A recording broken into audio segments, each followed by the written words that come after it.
Hello दोस्तों, स्वागत है आपका सीजी पाठशाला में। चलिए आज से स्टार्ट करते हैं प्रयोगशाला परिचालक के मुख्य सब्जेक्ट को, जो 60 नंबर का आने वाला है। उसमें आज का हमारा पहला टॉपिक रहेगा भौतिक अर्थात फिजिक्स से संबंधित, जिसमें हम प्रकाश अर्थात लाइट के महत्वपूर्ण प्रश्नों को देखेंगे, जो मुख्य रूप से योजना चक्र के बुक से रहेगा। तो आइए अब बिना समय व्यर्थ किए प्रयोगशाला परिचालक एमसीक्यू सीरीज को स्टार्ट करते हैं। याद रखिए, यह जो हमारा टॉपिक है वो प्रकाश से है। प्रकाश से संबंधित हमारा आज का पहला क्वेश्चन, निम्न में से किस विकिरण में ऊर्जा प्रति क्वांटम सर्वाधिक होगी? ऑप्शन ए 320 से 400 एनएम, ऑप्शन बी 200 से 280 एनएम, ऑप्शन सी 280 से 320 एनएम, ऑप्शन डी 400 से 600 एनएम। तो 320 से 400 एनएम विकिरण में ऊर्जा प्रति क्वांटम सर्वाधिक होगी। हमारा आंसर इसमें ऑप्शन ए हो जाएगा। कुछ डाउट हो तो आप कमेंट कीजिएगा, और अगर आपको आंसर पता है तो पहले आप आंसर को कमेंट में बताइए, उसके बाद हमारे बताए गए आंसर को देखा कीजिए। नेक्स्ट क्वेश्चन, सौर विकिरण निम्न में से किस परास में दिखता है? सौर विकिरण निम्न में से किस परास में दिखता है? ऑप्शन ए 100 से 400 एनएम, ऑप्शन बी 400 से 700 एनएम, ऑप्शन सी 740 से 10,000 एनएम, ऑप्शन डी उपयुक्त में से कोई नहीं। तो सौर विकिरण 400 से 700 एनएम में दिखाई देता है। हमारा आंसर इसमें ऑप्शन बी हो जाएगा। ये सारे के सारे क्वेश्चन जो है अभी के पैटर्न के एग्जाम्स के लिए बहुत महत्वपूर्ण है। इसका डिटेल देखते हैं। पृथ्वी में आने वाले सौर विकिरण परास 100 नैनोमीटर से 10⁻6 नैनोमीटर तक विस्तृत है। इस सौर विकिरण के पराबैंगनी विकिरण परास 100 एनएम से 400 एनएम, दृश्य प्रकाश परास 400 एनएम से 700 एनएम तथा अवरक्त किरण का परास 700 एनएम से 10�6 एनएम में विभाजित किया जा सकता है। तो सौर विकिरण को 100 नैनोमीटर से 10�6 नैनोमीटर तक विस्तृत किया गया है, इसे आप याद रखें।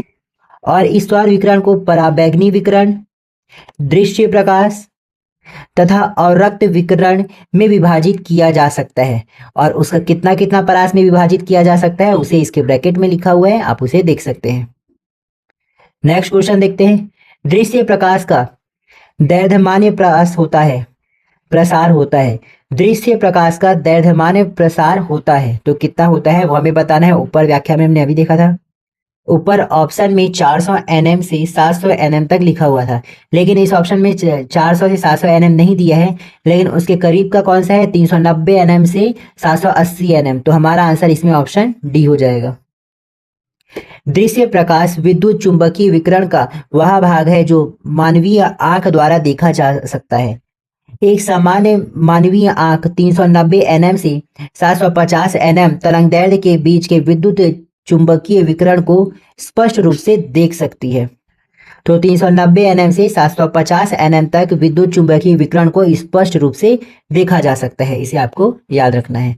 नेक्स्ट क्वेश्चन, मानव आंख दृश्य प्रकाश के किस तरंगदैर्घ्य के लिए सर्वाधिक सुग्राही होती है? वह है, मानव आंख का दृश्य प्रकाश के किस तरंगदैर्घ्य के लिए सर्वाधिक सुग्राही होती है, वो पूछा गया है। तो इसमें हमारा आंसर ऑप्शन बी हो जाएगा। 5500 तरंगदैर्घ्य के लिए सर्वाधिक सुग्राही होती है। इसका डिटेल देखते हैं। मानव आंख दृश्य प्रकाश के लगभग 5500 या 555 एनएम नैनोमीटर तरंगदैर्घ्य के लिए सर्वाधिक सुग्राही होती है। ज्ञातव्य है कि दृश्य प्रकाश की तरंगदैर्घ्य 400 एनएम से 700 एनएम होती है, और मानव नेत्र दृश्य प्रकाश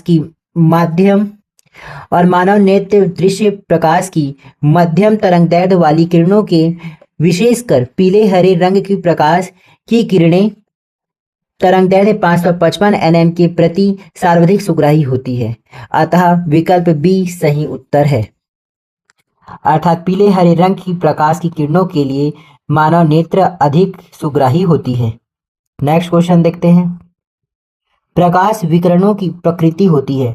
प्रकाश विकिरणों की प्रकृति कैसी होती है? तो यह तरंग एवं कण दोनों के समान इसकी प्रकृति होती है। हमारा आंसर ऑप्शन सी हो जाएगा। प्रकाश दोहरी प्रकृति प्रदर्शित करता है, कभी कण के समान तथा कभी तरंग के समान। प्रकाश के कुछ गुणों जैसे व्यतिकरण, विवर्तन, ध्रुवण आदि की व्याख्या प्रकाश की प्रकृति को तरंग मानकर की जाती है, जबकि कुछ अन्य गुणों जैसे प्रकाश, विद्युत प्रभाव, काम्पटन प्रभाव आदि की व्याख्या यह मानकर की जाती है कि प्रकाश ऊर्जा के छोटे छोटे पैकेटों से मिलकर बना है। जब प्रकाश व्यतिकरण, विवर्तन, ध्रुवण आदि के जैसे व्यवहार करती है तो उसे तरंग माना जा सकता है, और जब प्रकाश कुछ अन्य गुणों जैसे प्रकाश, विद्युत प्रभाव, काम्पटन प्रभाव की तरह व्यवहार करती है तो इसे प्रकाश ऊर्जा के छोटे छोटे पैकेटों से मिलकर बना हुआ माना जाता है। नेक्स्ट क्वेश्चन देखते हैं। प्रकाश सीधी रेखा में चलता है प्रतीत होता है क्योंकि प्रकाश सीधी रेखा में चलते हुए प्रतीत क्यों होता है, ये पूछा गया है। तो प्रकाश का तरंगदैर्घ्य बहुत छोटा होने के कारण वह सीधी रेखा में प्रतीत होता है, सीधी रेखा में चलते हुए प्रतीत होता है। ठीक है, हमारा आंसर इसमें ऑप्शन सी हो जाएगा। प्रकाश का तरंगदैर्घ्य बहुत छोटा होता है तथा इसका विवर्तन भी बहुत छोटा होता है, जो हमारी आंखें नहीं देख सकती है, इसलिए प्रकाश हमें सीधी रेखा में चलता हुआ प्रतीत होता है। नेक्स्ट क्वेश्चन, निम्नलिखित में से कौन सा कथन सत्य है? यहाँ पर 4 कथन दिया है, उसमें से कौन सा कथन सत्य है? तो हमारा ऑप्शन ए ही सही हो जाएगा। प्रकाश का वेग अधिक होता है, प्रकाश का वेग अधिक होता है। याद रखिए, प्रकाश का वेग बहुत अधिक होता है लेकिन तरंगदैर्घ्य बहुत छोटा होता है। यहाँ हमने इसी के जस्ट ऊपर में ये क्वेश्चन देखा है, प्रकाश का तरंगदैर्घ्य बहुत छोटा होता है और प्रकाश का वेग बहुत अधिक होता है।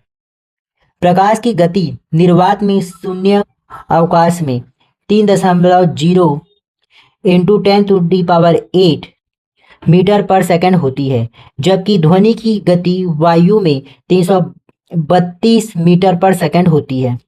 अगर प्रकाश की गति निर्वात में देखा जाए तो 3.0 इंटू 10⁸ मीटर पर सेकंड होती है, जबकि ध्वनि की गति वायु में 332 मीटर पर सेकंड होती है। ध्वनि की गति वायु में 332 मीटर पर सेकंड होती है। प्रकाश की गति पानी में, अब यहाँ पर पानी में बताया जा रहा है, इस समय निर्वात में बताया गया था, अब पानी में बताया जा रहा है, 2.25 इंटू 10⁸ मीटर पर सेकंड होता है पानी में। प्रकाश का वेग कांच में बताया गया है 2.0 इंटू 10⁸ मीटर पर सेकंड होता है। प्रकाश की गति सदैव ध्वनि की गति से अधिक होती है, प्रकाश की गति सदैव ध्वनि की गति से अधिक होती है। आकाशीय पिंडों एवं रॉकेट का वेग प्रकाश की गति से काफी कम होता है। आकाशीय पिंडों मतलब आकाश में जो पिंड है, एस्ट्रॉइड है, ये सब पिंड एवं रॉकेट का वेग प्रकाश की गति से काफी कम होती है, तो मतलब प्रकाश की गति सबसे ज्यादा होती है। नेक्स्ट क्वेश्चन देखते हैं। प्रकाश का शून्यावकाश में वेग अनुमानता है, प्रकाश का शून्यावकाश में वेग अनुमानता कितना है, ये पूछा गया है। मतलब किसमें पूछा जा रहा है? निर्वात में, और निर्वात में हमने देखा था 3.0 इंटू 10⁸ मीटर पर सेकेंड था, तो इसके अकॉर्डिंग हमारा आंसर क्या हो जाएगा? मीटर पर सेकेंड, याद रखिए। तो इसमें हमारा आंसर ऑप्शन बी हो जाएगा, निर्वात में 3 इंटू 10⁸ मीटर पर सेकेंड। यहाँ प्रकाश वर्ष लिखा हुआ है और यहाँ मीटर पर सेकेंड, तो इसका यूनिट मीटर पर सेकेंड में देखना पड़ेगा, इसलिए हमारा आंसर ऑप्शन बी हो जाएगा। नेक्स्ट क्वेश्चन देखते हैं। प्रकाश की गति है, प्रकाश की गति कितनी है, ये पूछा गया है। तो प्रकाश की गति 3 इंटू 10⁸ मीटर पर सेकेंड है निर्वात में, हमारा आंसर ऑप्शन सी हो जाएगा। नेक्स्ट क्वेश्चन, प्रकाश का वेग अधिकतम होता है, प्रकाश का वेग अधिकतम किस में होता है? तो यह निर्वात में सबसे अधिक होता है, कितना? 3 इंटू 10⁸ मीटर पर सेकेंड निर्वात में इसका वेग होता है। इसका डिटेल देखते हैं। प्रकाश का वेग अधिकतम निर्वात में होता है। प्रश्न में दिए गए माध्यमों में प्रकाश का वेग इस प्रकार है।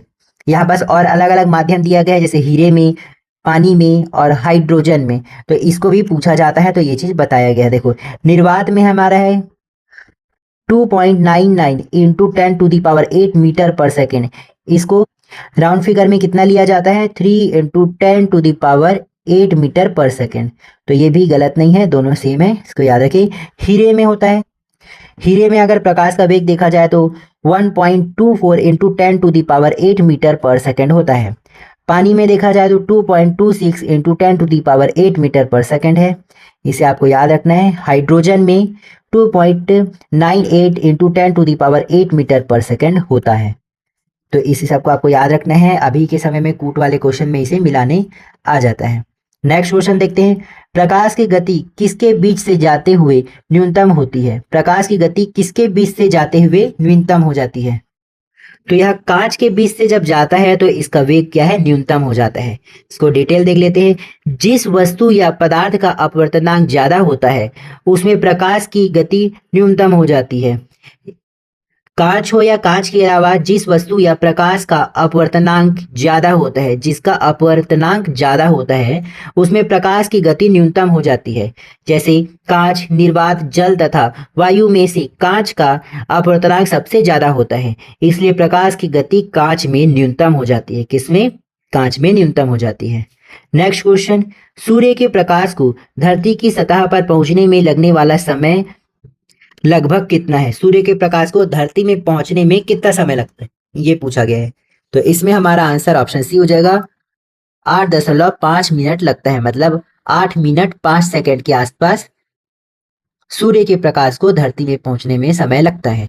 सूर्य के प्रकाश को पृथ्वी की सतह तक पहुंचने में 500 सेकंड लगते हैं, जिसे मिनट में बदलने पर लगभग 8.5 मिनट होता है। मतलब 8 मिनट 5 सेकंड। नेक्स्ट क्वेश्चन, सूर्य से पृथ्वी तक प्रकाश के पहुंचने में लगभग समय लगता है। सूर्य से पृथ्वी तक प्रकाश का पहुंचने में कितना समय लगता है? तो लगभग 8 मिनट लगता है, 8 मिनट 5 सेकंड। और सेकंड में देखा जाए तो 500 सेकंड लगता है, अभी हमने देखा था। नेक्स्ट क्वेश्चन, प्रकाश तरंगों के वायु से कांच में जाने पर जो चर वेरिएबल प्रभावित होते हैं वे हैं। प्रकाश तरंगों के वायु से कांच में जाने पर जो चर वेरिएबल प्रभावित होते हैं वो कौन सा वेरिएबल प्रभावित होता है? किसके किसके बीच में यह वेरिएबल प्रभावित होता है? तो यह तरंगदैर्घ्य और वेग के बीच में। हमारा आंसर ऑप्शन डी हो जाएगा। जब कोई प्रकाश तरंग वायु से कांच या एक माध्यम से दूसरे माध्यम में जाती है तो प्रकाश की आवृत्ति वही रहती है, लेकिन उसका तरंगदैर्घ्य तथा वेग बदल जाता है। तरंगदैर्घ्य तथा वेग बदल जाता है, मतलब वो थोड़ा सा विचलित हो जाता है। याद रखें, प्रयोगशाला परिचालक और आबकारी विभाग के आधार पर हमने छत्तीसगढ़ के पूरे जीएस को एमसीक्यू के माध्यम से हमारे चैनल में अपलोड किया है। आपको अगर नीड हो तो आप उसे भी चैनल के प्लेलिस्ट पर जाकर देख सकते हैं, वो आपके लिए बहुत हेल्पफुल होगा। और इसके अलावा अगर आपको इस वीडियो का पीडीएफ चाहिए तो आप हमारे टेलीग्राम चैनल में ज्वाइन हो सकते हैं, जिसका लिंक इस वीडियो के डिस्क्रिप्शन बॉक्स में दिया हुआ है।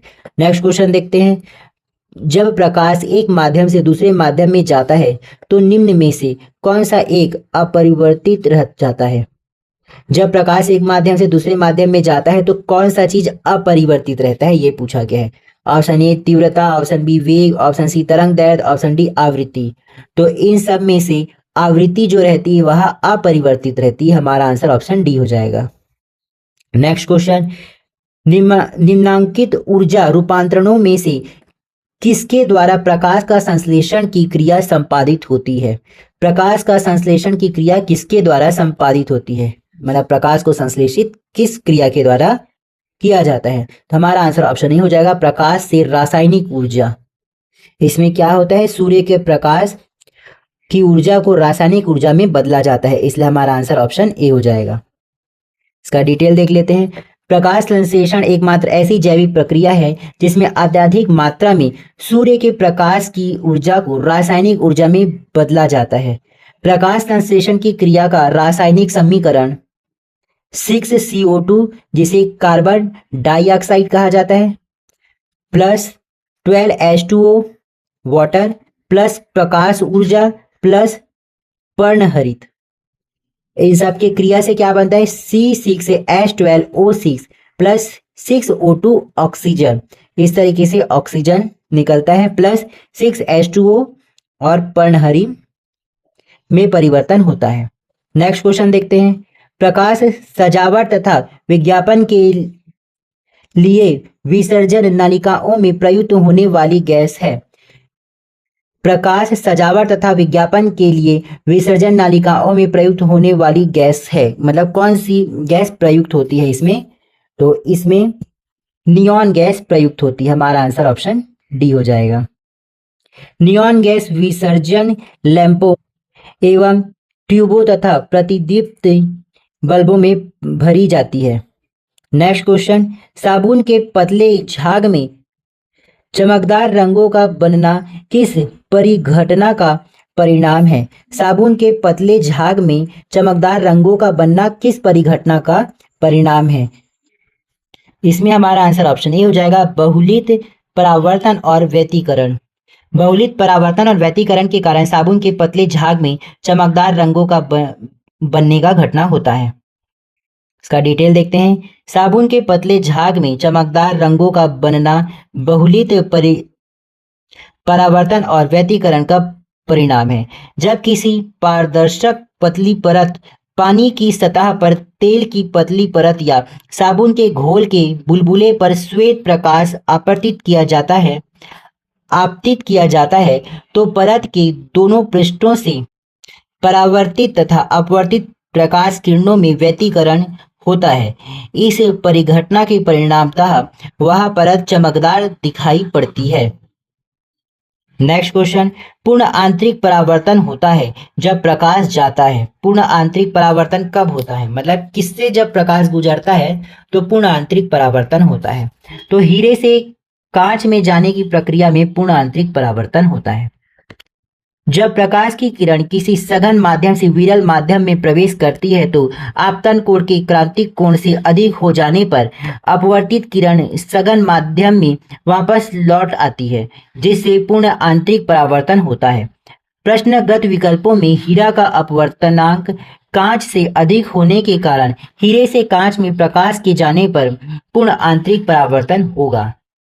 नेक्स्ट क्वेश्चन, प्रकाश तंतु ऑप्टिकल फाइबर जिस सिद्धांत पर काम करता है वह है। प्रकाश तंतु किस सिद्धांत पर काम करते हैं यह पूछा गया है। तो यह पूर्ण अभियांतर आंतरिक परावर्तन सिद्धांत पर काम करता है। हमारा आंसर ऑप्शन ए हो जाएगा। डिटेल, प्रकाश तंतु ऑप्टिकल फाइबर कांच, सिलिका या प्लास्टिक से निर्मित अत्यधिक पतली बेलनाकार खोखली नलिका होती है जो प्रकाश के पूर्ण आंतरिक परावर्तन के सिद्धांत पर कार्य करती है। इसमें प्रकाश ऊर्जा का किसी प्रकाश का क्षय नहीं होता। नेक्स्ट क्वेश्चन, निम्नलिखित में से किस परिघटना का उपयोग ऑप्टिकल फाइबर में किया जाता है? प्रकाश तंतु ऑप्टिकल फाइबर में किस परिघटना का उपयोग किया जाता है? तो इसमें पूर्ण आंतरिक परावर्तन घटना का प्रयोग किया जाता है। हमारा आंसर ऑप्शन सी हो जाएगा।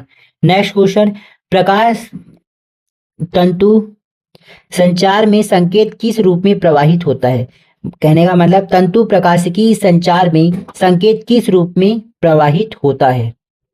तो यह प्रकाश तरंग के रूप में प्रवाहित होता है। हमारा आंसर ऑप्शन ए हो जाएगा। तंतु प्रकाशिकी संचार एक प्रणाली है जिसमें सूचनाओं की जानकारी एक स्थान से दूसरे स्थान तक ऑप्टिकल फाइबर के माध्यम से प्रकाश बिंदुओं के रूप में भेजी जाती है। नेक्स्ट क्वेश्चन, निम्न कथनों पर विचार कीजिए और यहाँ विचार करके सही कथन को बताना है। यहाँ 4 कथन दिया है, कौन कौन सा सही है। पहला कथन, तंतु प्रकाशिकी पूर्ण आंतरिक परावर्तन सिद्धांत पर आधारित है, ये तो सही है। दूसरा कथन, प्रकाशिकी तंतु संचार तंत्र में ऊर्जा उपभोग अत्यधिक कम होता है, ये भी कथन सही है। ऊर्जा उपभोग इसमें बहुत कम होता है। तीसरा, प्रकाशित तंतु संचार रेडियो आवृत्ति अवरोध से मुक्त है। प्रकाशिक तंतु संचार रेडियो आवृत्ति अवरोध से मुक्त है, तो ये भी कथन सही है। चौथा कथन, भारत में प्रकाशिक तंतु के निर्माण में रिलायंस उद्योग समूह सघन है, तो यह कथन गलत है। तो इसके अकॉर्डिंग पहला, दूसरा, तीसरा कथन सही है। हमारा आंसर ऑप्शन ए हो जाएगा। डिटेल, प्रकाश तंतु या ऑप्टिकल फाइबर सिलिका से बनी पतली बेलनाकार नलिकाएं होती है जो प्रकाश के पूर्ण आंतरिक परावर्तन के सिद्धांत पर कार्य करती है। इसमें प्रकाश ऊर्जा का किसी प्रकाश क्षय नहीं होता है, मतलब प्रकाश ऊर्जा का क्षय नहीं होता है। प्रकाशिक तंतु संचार तंत्र में ऊर्जा उपभोग अत्यधिक कम होता है। ये वैद्युत चुंबकीय अवरोध और रेडियो आवृत्ति अवरोध से मुक्त होता है। वर्ष 2000 में स्टरलाइट कंपनी समूह द्वारा भारत में प्रकाशिक तंतु का निर्माण प्रारंभ किया गया, ना कि रिलायंस उद्योग समूह द्वारा। कौन से समूह के द्वारा किया गया था? स्टरलाइट कंपनी के समूह के द्वारा प्रकाशिक तंतु का निर्माण किया गया था, रिलायंस समूह के द्वारा नहीं। नेक्स्ट क्वेश्चन, मरीजों के पेट के अंदर का परीक्षण करने हेतु डॉक्टरों द्वारा प्रयुक्त एंडोस्कोप निम्नलिखित में से किस सिद्धांत पर कार्य करता है? एंडोस्कोप किस सिद्धांत पर कार्य करता है? तो यह प्रकाश का सकल आंतरिक परावर्तन सिद्धांत पर कार्य करता है। हमारा आंसर ऑप्शन डी हो जाएगा। एंडोस्कोप में फाइबर ऑप्टिकल तकनीक का उपयोग होता है तथा यह प्रकाश की सकल आंतरिक परावर्तन के सिद्धांत पर कार्य करता है। नेक्स्ट क्वेश्चन, एक एंडोस्कोप है। एंडोस्कोप क्या है? तो यह क्या संकीर्ण दूरदर्शी है, या फिर कैमरा का प्रकार है, या सरल सूक्ष्मदर्शी है, या ऑप्शन डी इनमें से कोई नहीं? तो इसमें हमारा आंसर ऑप्शन डी इनमें से कोई नहीं होगा, क्योंकि एक एंडोस्कोप इन चारों ऑप्शन में से कोई भी नहीं है, क्योंकि एक एंडोस्कोप एक चिकित्सकीय उपकरण है जो चिकित्सा में उपयोग होता है। इसका डिटेल देखते हैं। एंडोस्कोप एक चिकित्सकीय उपकरण है।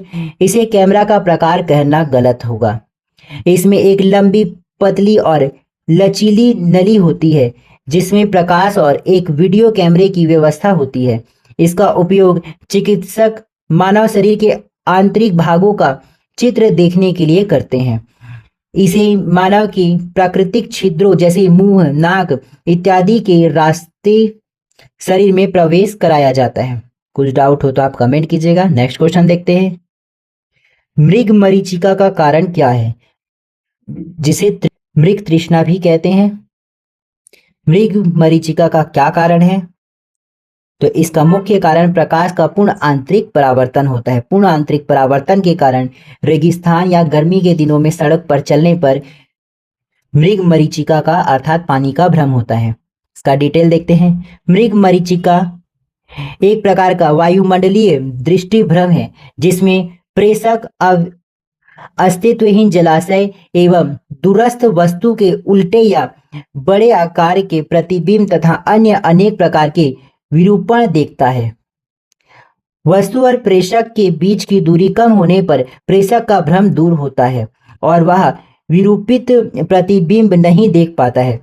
मरीचिका वायुमंडलीय अपवर्तन का एक अनोखा एवं आश्चर्यजनक प्रभाव है जो आमतौर पर गर्म रेगिस्तान में दिखाई पड़ती है। रेगिस्तान में दिन के समय जब भूमि के निकट की वायु की परतें गर्म हो जाती है तब वह विरल हो जाती है और ऊपर की ठंडी परतों की अपेक्षा कम अपवर्तनांक होती है। अतः किसी दूरस्थ या सुदूर वस्तु से आने वाला प्रकाश जो जो हवा की परतों में अपवर्तित होता है त्यों त्यों वह अभिलंब से अधिकाधिक विचलित हो जाता है और अंत में पूर्णतः आंतरिक रूप से परावर्तित हो जाता है। फलतः प्रेषक वस्तु का काल्पनिक और उल्टा प्रतिबिंब देखता है। आशा करता हूँ आपको समझ आ गया होगा। फिर भी कुछ डाउट हो तो आप कमेंट कीजिएगा, हम आपको डिटेल बताएंगे। नेक्स्ट क्वेश्चन, मरीचिका का बनना उदाहरण है। मरीचिका का बनना किसका उदाहरण है?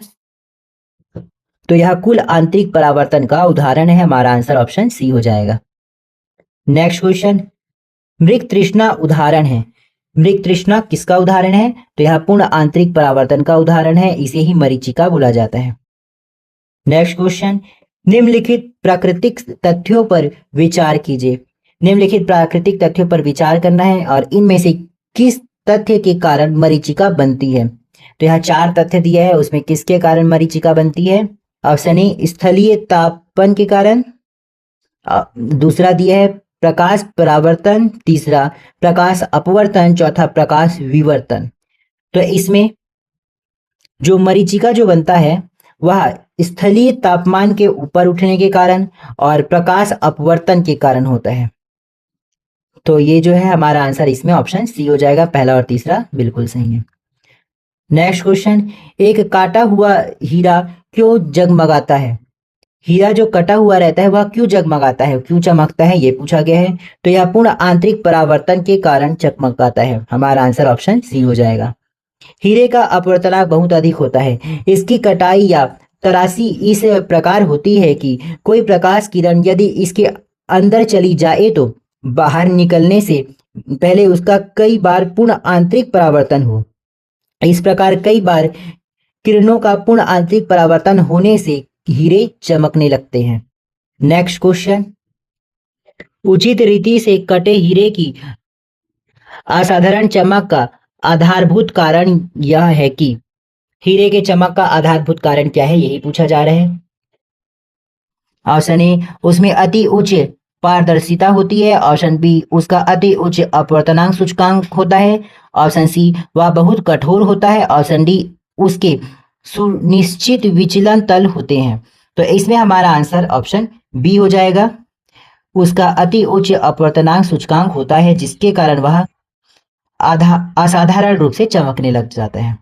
इसका डिटेल देखते हैं। हीरे के चमकने का प्रमुख कारण उसका पूर्ण आंतरिक परावर्तन ही है।